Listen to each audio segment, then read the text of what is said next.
Pasok ba? Wala si movement dito. FPL Philippines kasi ito eh. As Pinana will take the power the bit. The Fox are real. Una na para ito dito. Ay, ito kay Lancy. At doon nawala si Lancy. Nice move para dito kay Edward kasi alam na very critical na makuha din si Lancy. Yung passing ng Paramis ay hindi niya magagaya. 25 seconds pa. Bago mabuhay, alam niya na mag-sprinter state ay merong unconsistent.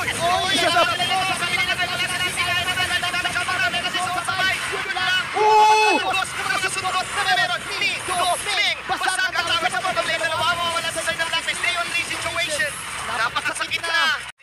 Pero nawala siya agad. 20 seconds lang. At ako pa na sa market na damage siya mo ni Spider. Makuha niya rin yung shutdown. At ang Rohirra.